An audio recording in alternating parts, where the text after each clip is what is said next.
Okay, salamat sa mga special music.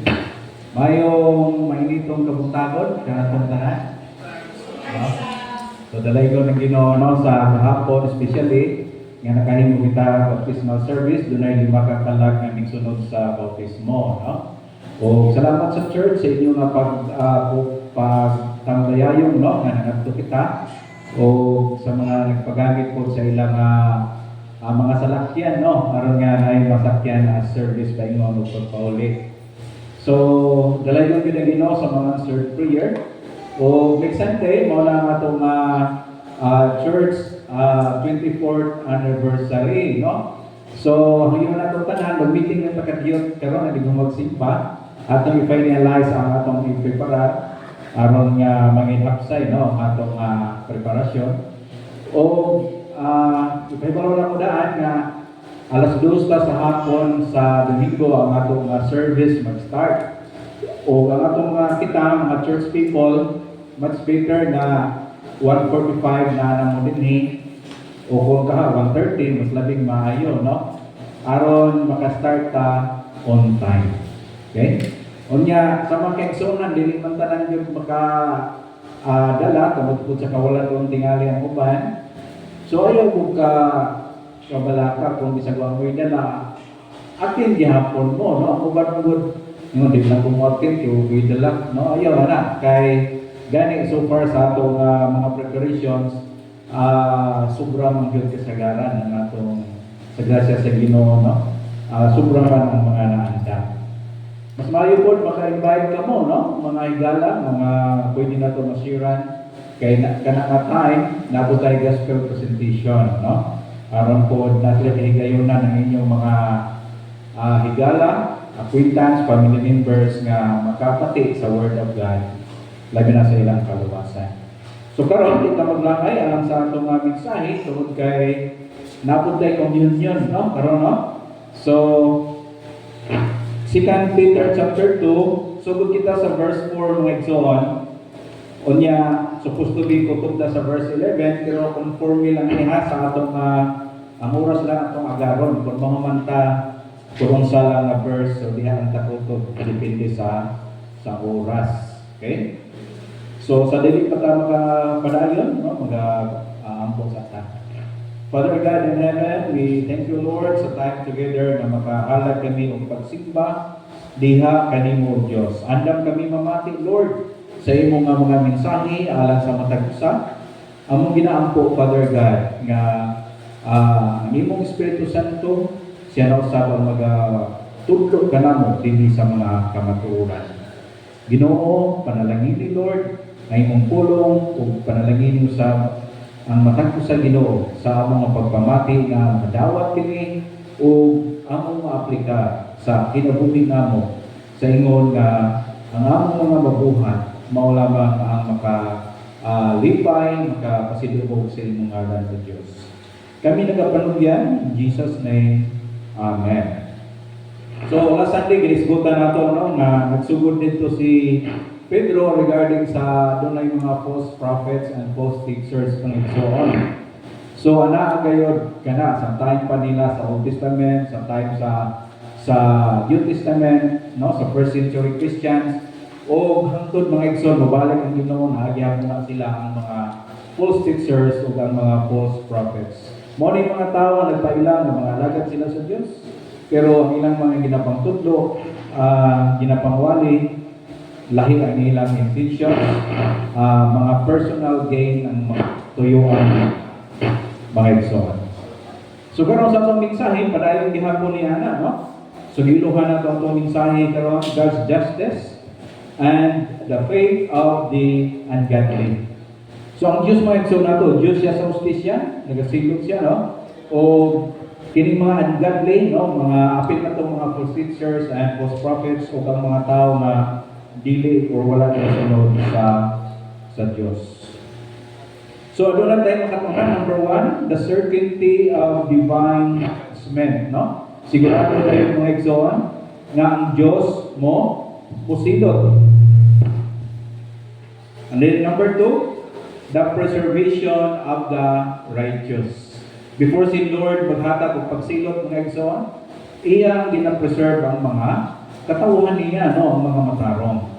And then number 3, God knows how to judge and to rescue. Okay? Muna ang Ginoo mga igsoon, no? And then, ma-learn sa nato the depth of the wickedness, no, of man. So, ang Ginoo magpakamayon ini. Sugod kita diri sa verse 4, no? Kung basahon ang Word of God, for if God did not spare angels when they sinned, but cast them into hell and committed them to chains of gloomy darkness to be kept until the judgment. So ang unang isgutan diri mga igsoon nga nakatilaw sa paghukom sa Dios ang kining mga angels nga nagrebelde sa Ginoo, no? Number 1 na ni ana si Lucifer, nagkaroon mo na si Satan mga igsoon. So God did not spare angels when they sinned, no? Kanang wala yun nakalingkawas, no? Wala nakaipsot ang mga angels nga nagrebelde. So this is a solemn phrase implying that God has no partiality, no? God shows no favoritism, not even to exalted beings, morning mga angels, mga igsoon. Sila usab under sila mga igsoon sa paghukom sa Dios sa dihang sila nagrebelde mga igsoon. Mo nang ingon that these angels when they have sinned, no, sa dihang nagpakasala sila. This refers to a group of angels who rebelled mga igsoon. Monto ako na-mention ganina si Lucifer o ang iyang mga kauban ang sunod kaniya. So this allude sa kining at least duha, no? Satan's fall, no? Sa Isaiah 14 o sa Revelation 12, na-mention lang ko din ang iyang pagkahulog sa yawa. Or another allusion ini, possibly the angels in Genesis chapter 6, 1 verse 1 to 4, no? Naasabihan mga igsoon ang mga angels, no? Some Bible interpreters they interpret, no, nga kini daw nga mga angels, they are taking human form and corrupting humanity, no? Mao na nga sa before pa sa flood, no? Mao na ang gihimo sa mga kiniguban nga mga angels. Okay? So sa itong ma-learning ini, even the most powerful created beings are subject to God's moral standards and judgments. No? Kaya kung sa mga army pa ni, bisan sila mga taas na granggo, no? Pero sa ilang gihimo mga igsoon, wa gihapon sila makaipsot, appeal sila sa paghukom ngadto kanila. They were in there but cast them into hell, no? So kining cast them into hell, gikan kining hell din yung mga igsoon, Tartarus ni siya daw sa Greek, no? Sa original. This term, ang meaning niya nini is deepest part of the underworld. Okay? So wala na natin, hindi na natin matugano kung sinagod sa ilawang sa kalibutan. Pero mao na ang meaning sa hell or Tartarus, the deepest part of the underworld, usa na kining ka place of incarceration before final judgment. So dito sa sila temporarily gipriso, gibilanggo, no? Ug naghulak sila sa gitawag final judgment.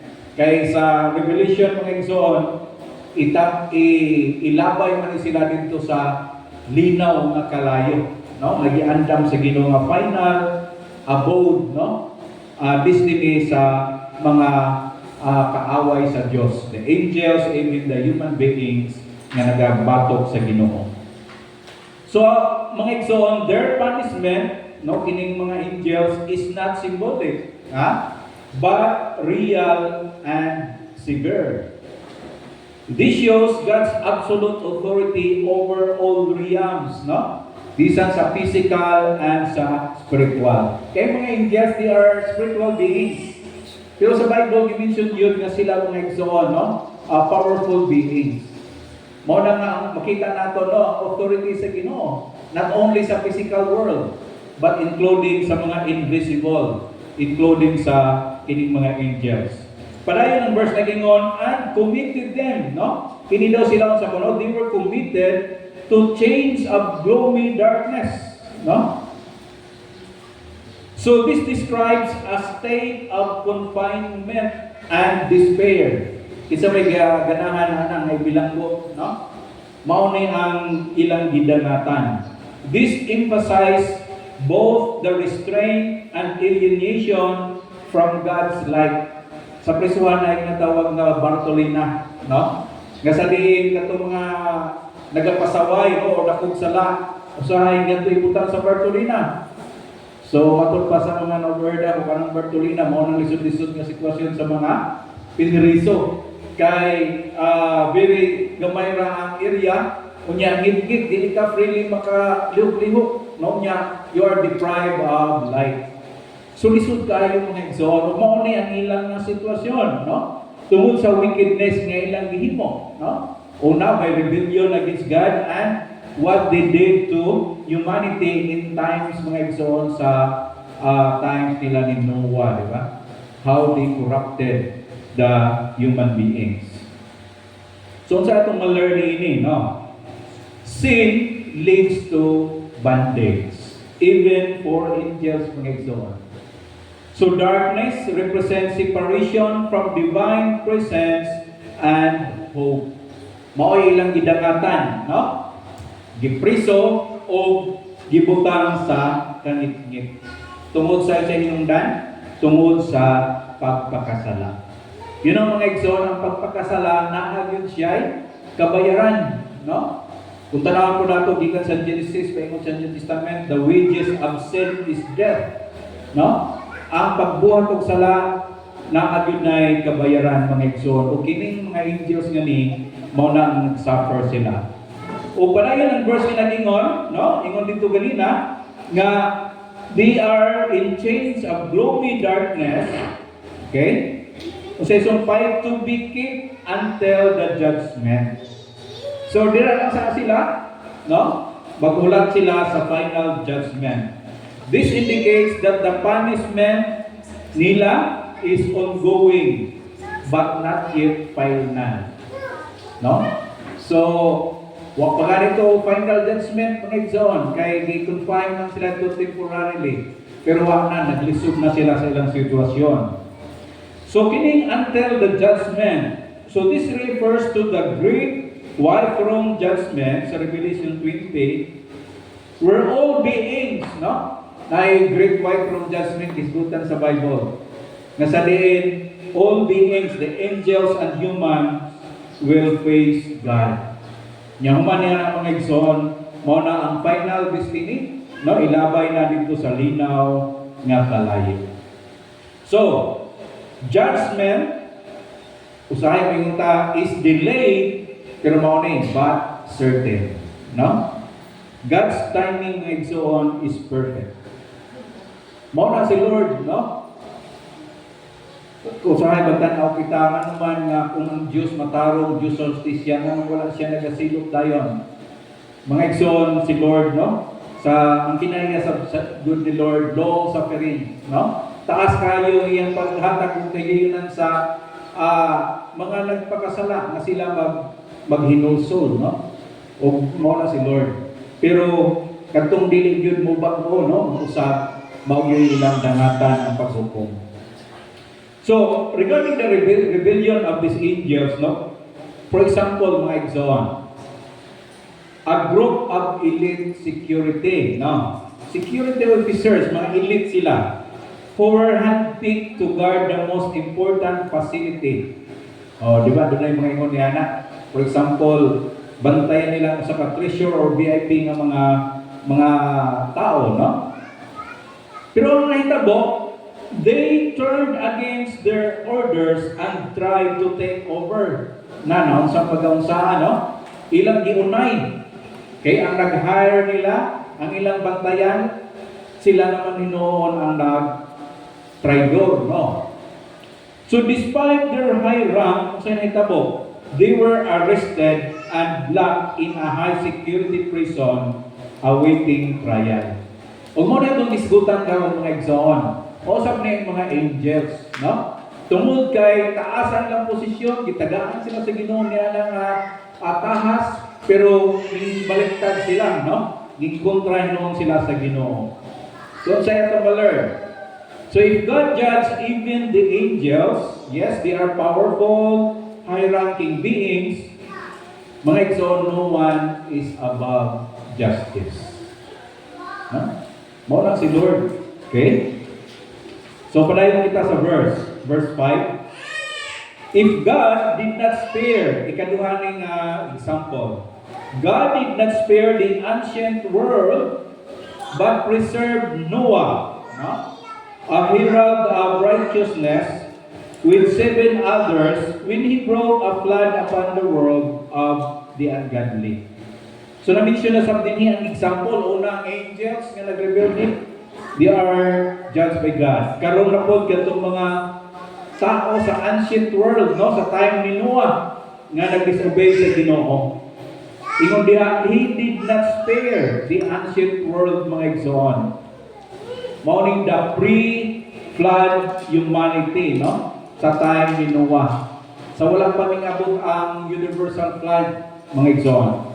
So like the angels, they, no, katong mga tao, they too were judged severely for widespread wickedness. Grabe ang mention sa Bible, no, nga grabe ang wickedness na itong mga tao. Only Noah and his family ra gyud na nakita sa Ginoo nga matarong, no? Halos-halos mga igsoon sa mga tao wa na corrupted na, they become wicked. So in sa Bible, God did not spare, no? Kini nga phrase repeated, no, na-mention sa ganina sa verse 4. This is showing the unflinching justice of God. Kanabang uncompromising justice of God, mga igsoon, no? Pero ingon po sa verse, yes, gihukman sila sa Diyos, but preserved Noah, no, a herald of righteousness. Praise God, no? Nag-preserve si Noah. So God did not destroy everyone, no? He rescued the righteous. Mao ni si Noah. Kaya ingon diha, he is a herald of righteousness. So Noah not only lived righteously, but also proclaimed God's truth, mga igsoon. He likely warned others for years as he built the ark. No? So, samtang, yes, naghimo siya sa arka, pero nagwali sa sinuwang mga igsoon of truth and righteousness for 120 years. Yet nobody listened to Noah. No? Ang mga tao wala nang magtagad, no? Wala man baling sa kamatuoran sa mga dalanon nga iya sa Dios. So mo na itong ma-learn, no? About kang Noah. Mga igsoon, faithfulness matters even in a corrupt world. Isa po ni kahagit, no? Kanato, bitaw, no? Kung, for example, sa imong mga kauban sa employment, kauban sa eskwelahan, when you see people surrounding you, naghimo nagbinuang, naghimo nagpagpakasala, ang hagit diha, will you stand for God? For truth, no? Mulbarog ba ka sa imong conviction diha sa pagkamatarong? Kung mao ni sinuwa mga igsoon, with the 7 others, mao ni iyang asawa o 3 ka anak na may asawa sa, no? Sumoto sila nga 8 tanan, ikawalo si Noah. So this shows the small remnant saved amidst a vast multitudes of sinners. So remnants, no, pipila lang, mayap lang sa kamot ang na-save during that time, mga igsoon. So ingon sa verse, when God brought a flood upon the world of the ungodly.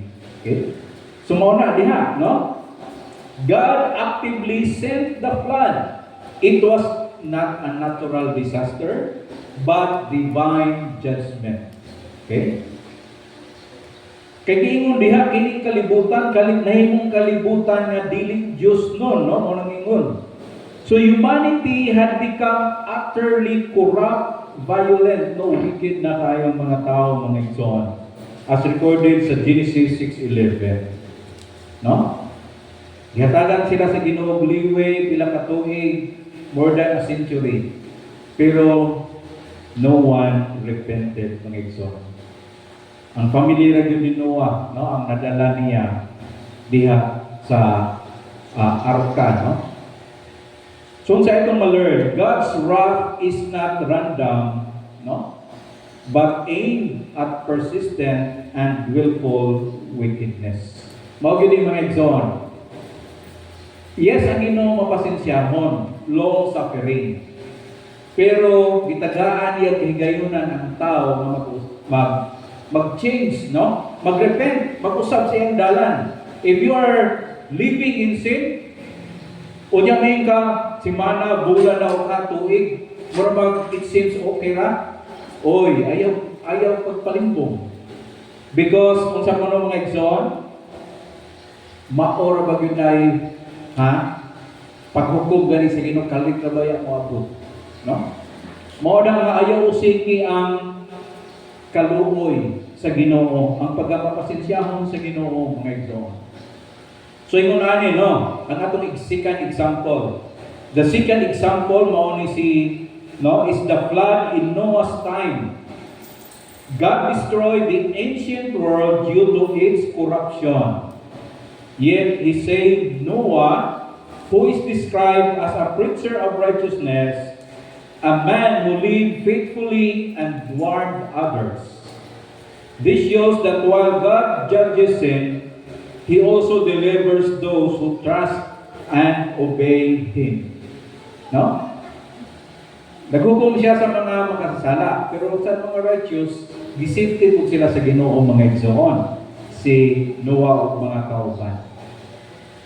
So for example, no, adunay usa ka firefighter, no?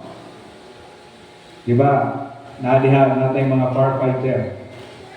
Then there is a single fire, okay? Think of a single firefighter going from house to house, neto ni siya balay-balay sa lungsod. And he warned people of the approaching wildfire. Mo ni nakita niya nga uy wildfire. Tungod kay siya mo nakakita, he warned people. Yet most people, ang nahitabo, laugh at him or ignore him. Wa sila gituo, no, sa sulti sa kini nga firefighter. Pero siya, he keep going. Padayon niya po siya panuti. No. So when the fire finally comes, ang nahitabo, only the firefighter and a few who listen are spared. Yun ang mga igsoon yung kunan na nahitabo sa time ni Noah. There is a coming judgment. No? Nagikan sa Ginoo. Kinahanglan mag-andam ta.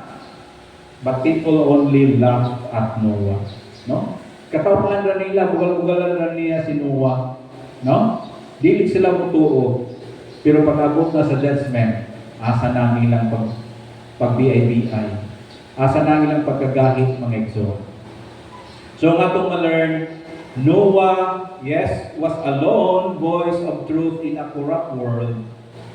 God honored His faithfulness even when no one else believed. Usa po di ka hagit ka na ito, no?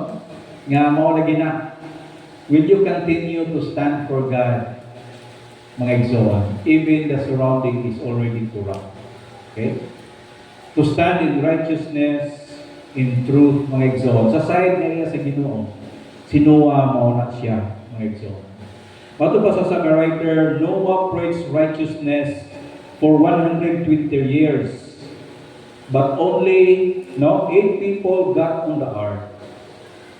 So, truth is not measured by popularity.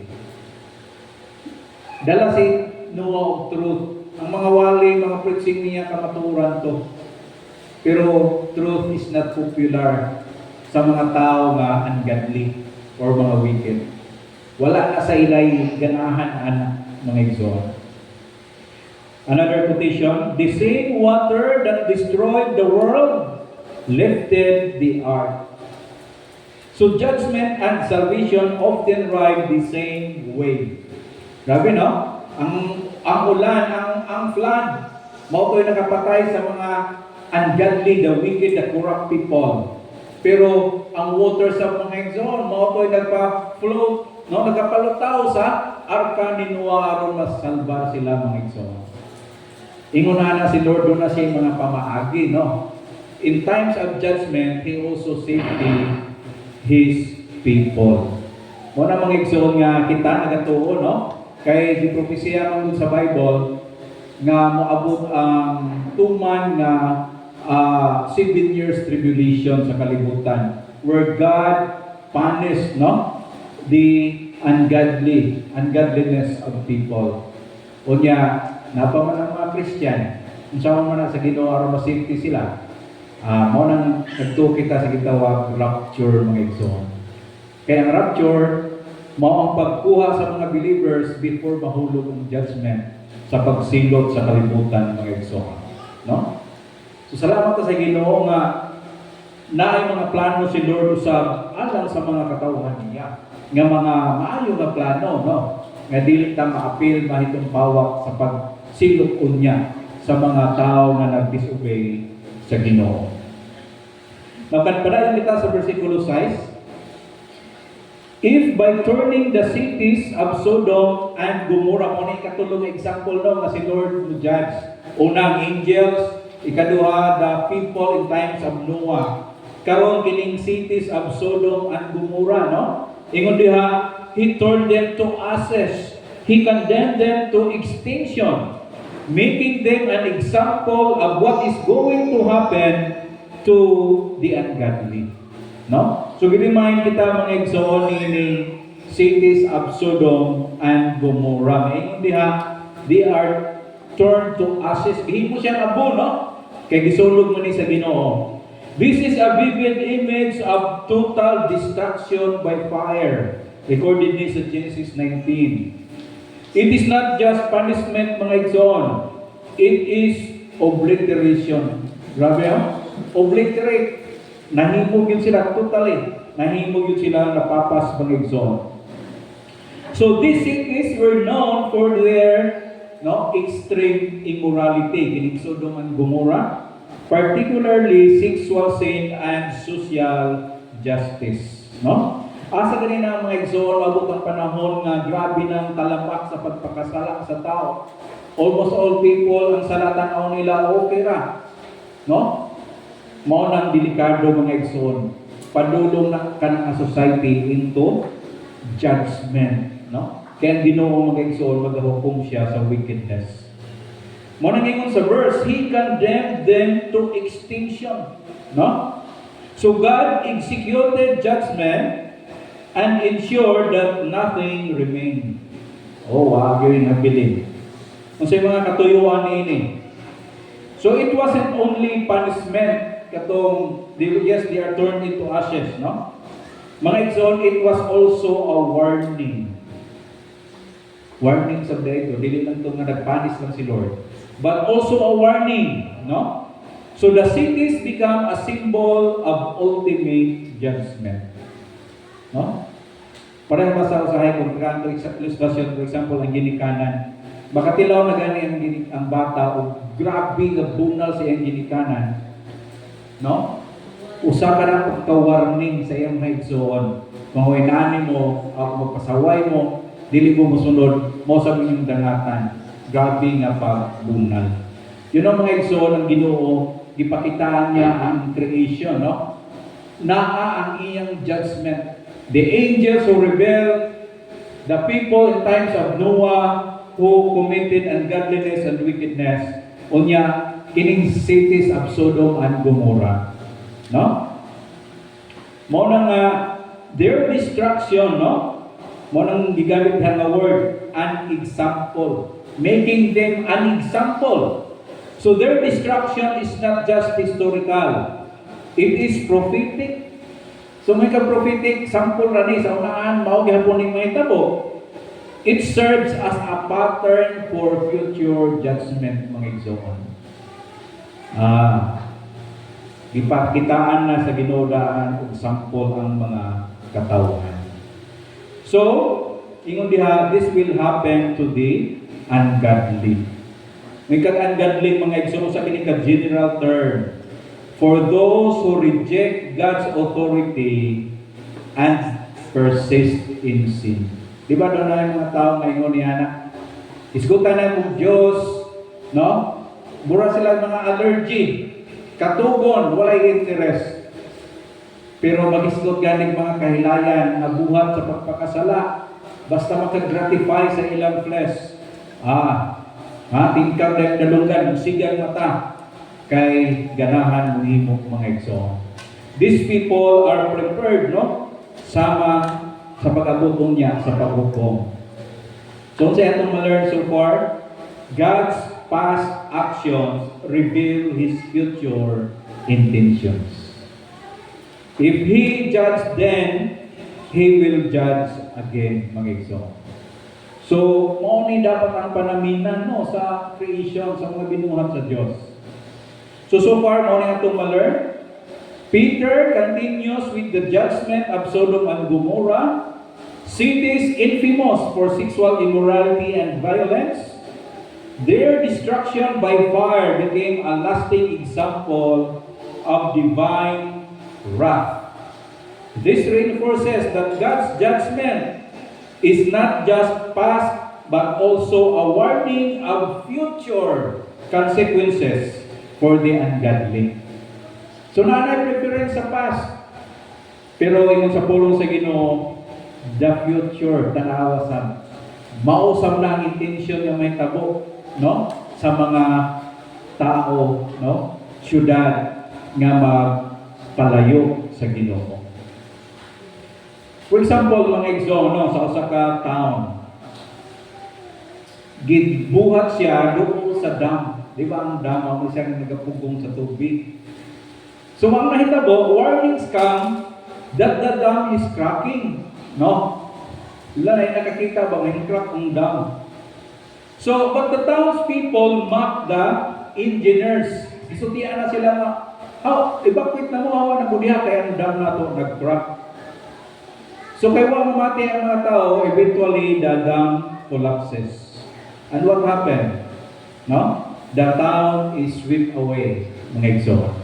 Ug mao gyud nay dangatan sa mga dili mamati, mga igsoon. No? Dili mosunod sa Ginoo. Di mamati sa mga advice, counsel, mga pagtudlo gikan sa pulong sa Ginoo, dili gid man dangatan, no? So sa atong ma-learn, Sodom and Gomorrah's destruction wasn't just punishment. It was a warning for future generations about ignoring God's righteousness. No? Yes, mga igsoon, ang tao na siya ay freedom. Pero ang gusto sa Ginoo voluntarily nga ang tao musunod sa Dios. Nga magkinabuhi nga matao. Pero ang sinitabo sa tao, mga igsoon, in their freedom, they abuse, they become bandits of sin and corruption. No? Muna nga, they are doomed to judgment. Bagod pa sa usa ka writer, God does not overlook sin. He either punishes it in the sinner or in His Son. Now, how do you say, Lord, para sa makita mga tao, no? Pili.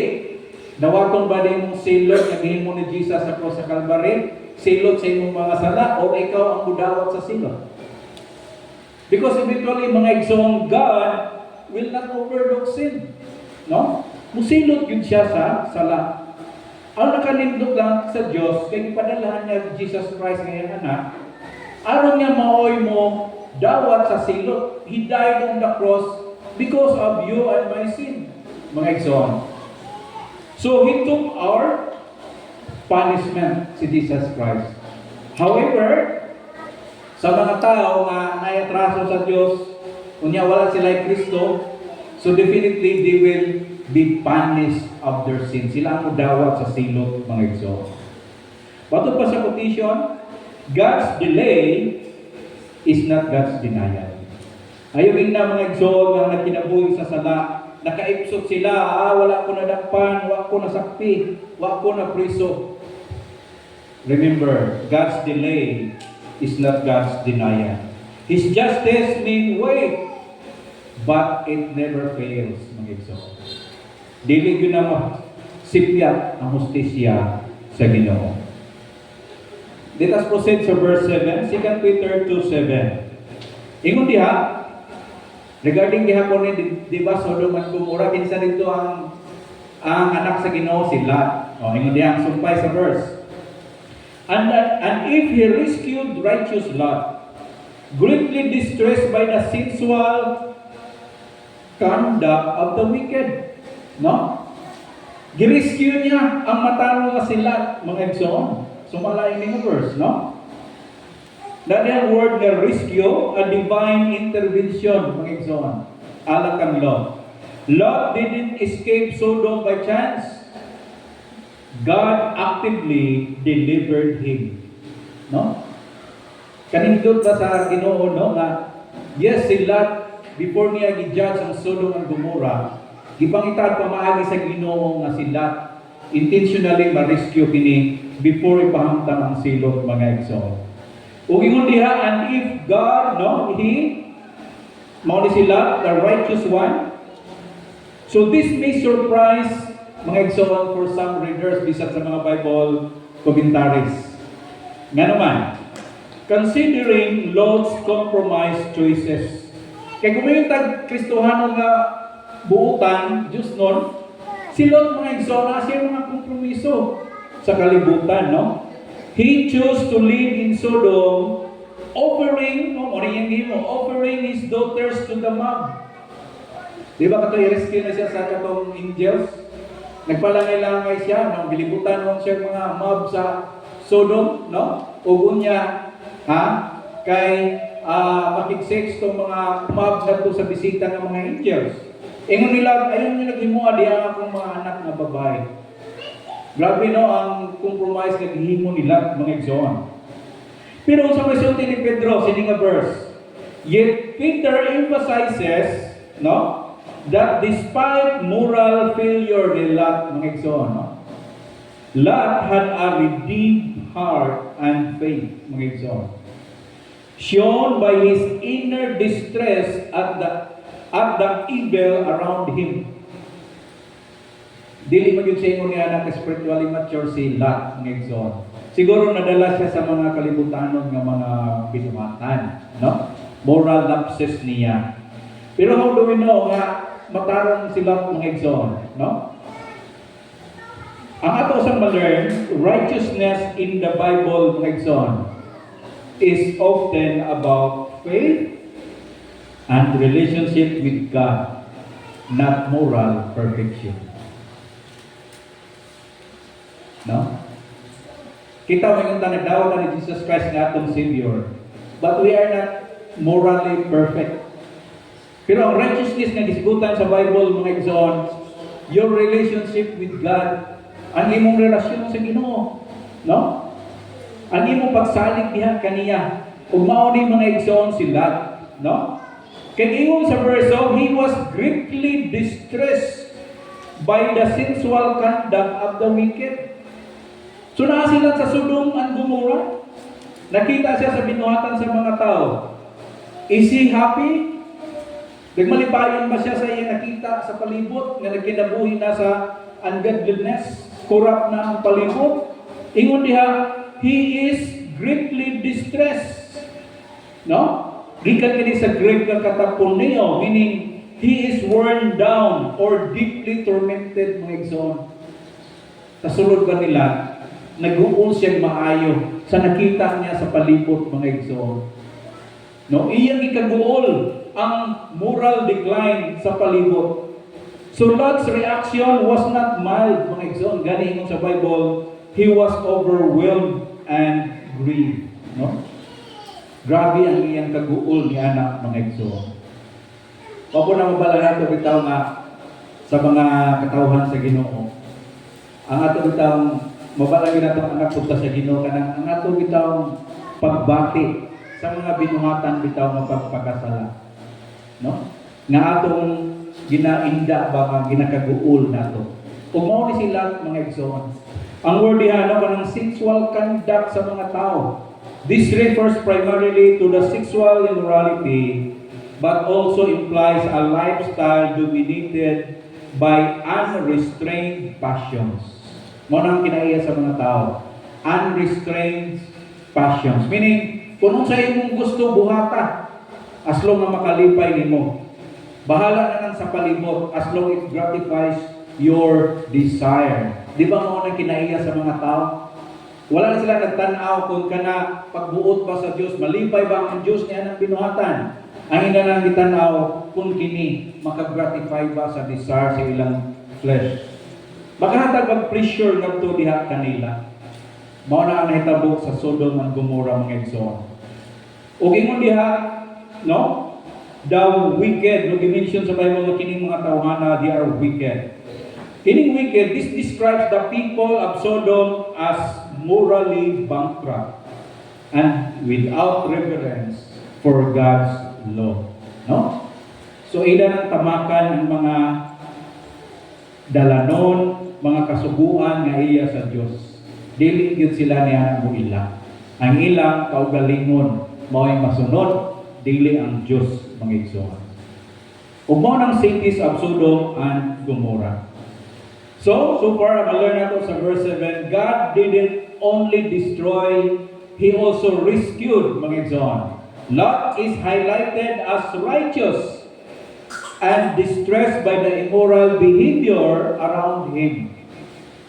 Though Lot made questionable choices, no? Katong po siya sa Sodom.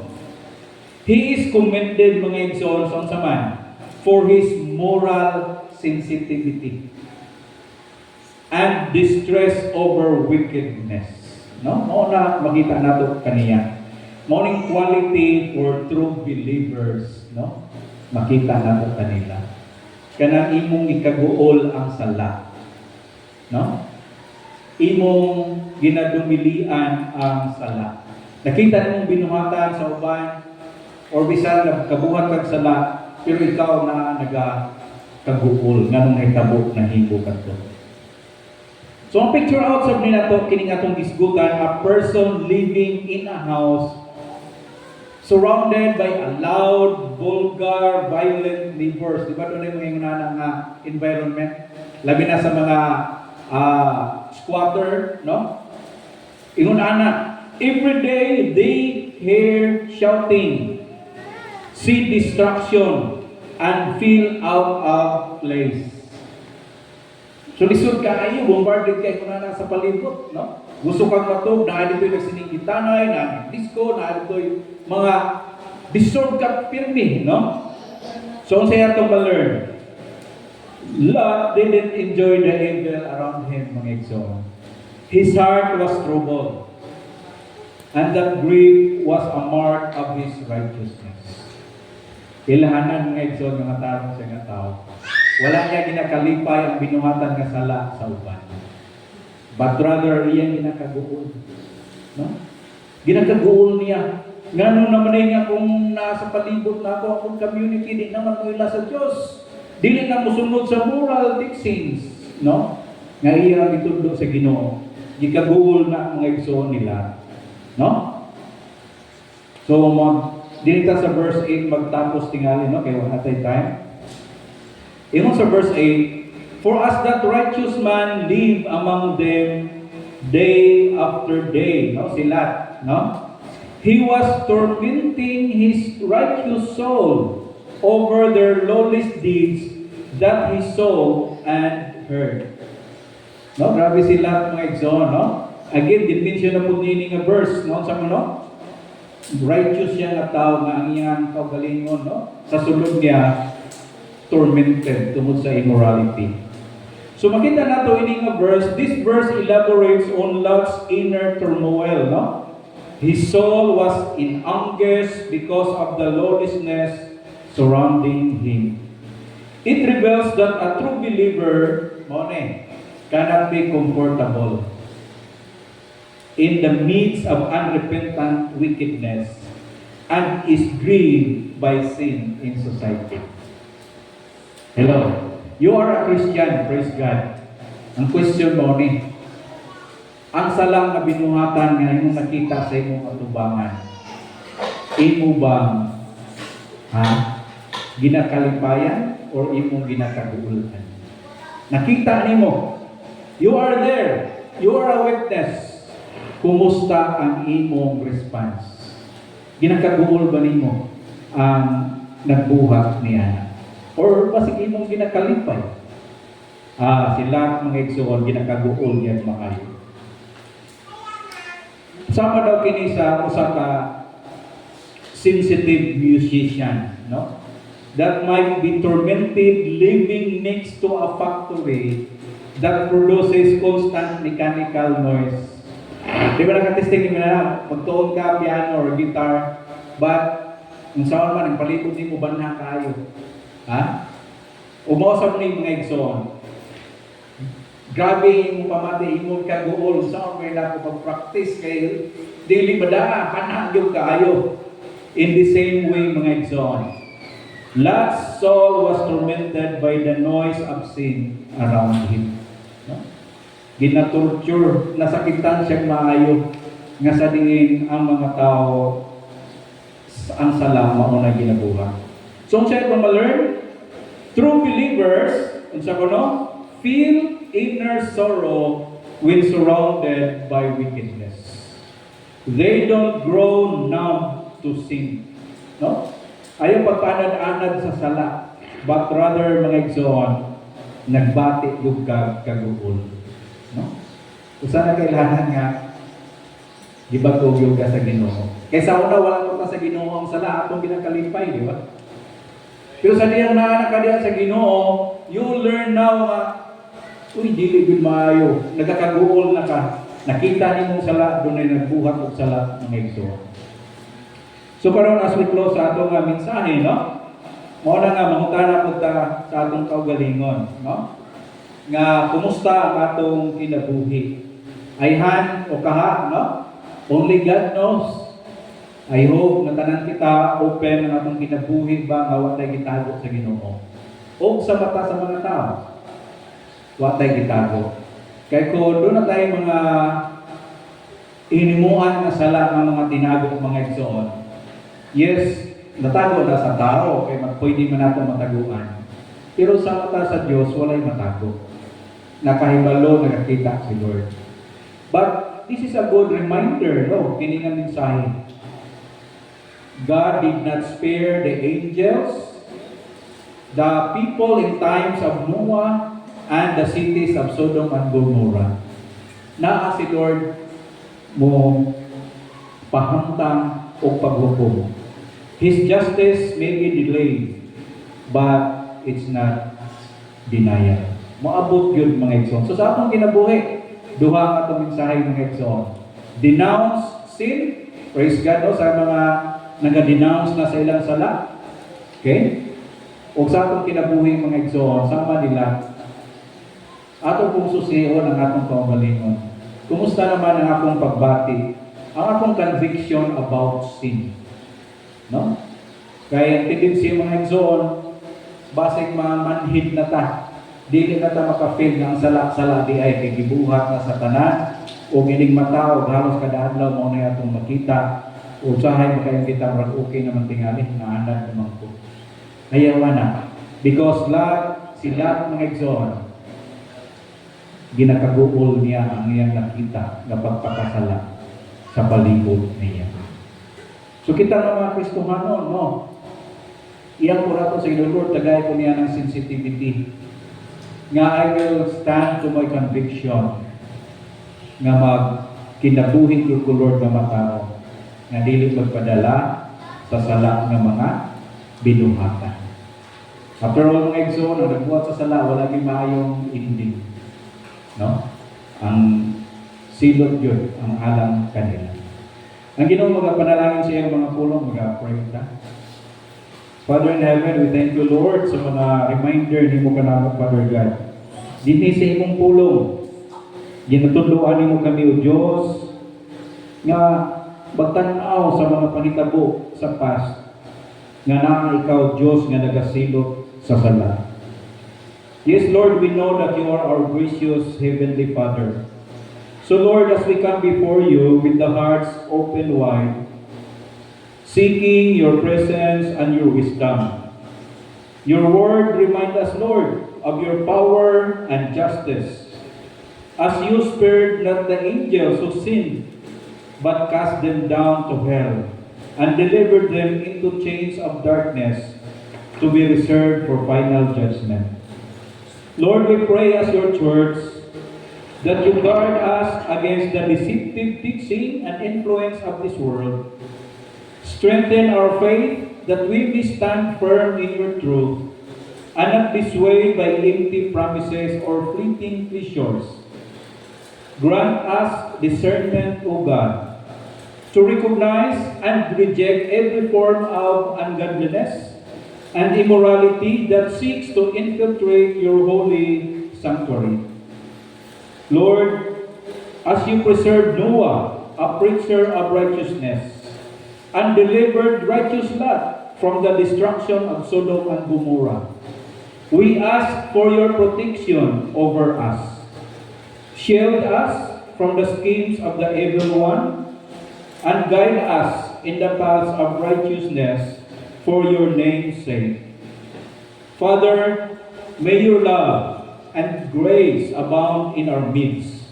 Lord, we pray, let your Holy Spirit empower us to live holy and godly lives as we eagerly await the coming of judgment and the new heavens and new earth you have promised, wherein dwells righteousness. This is our prayer in Jesus' precious name we pray. Amen.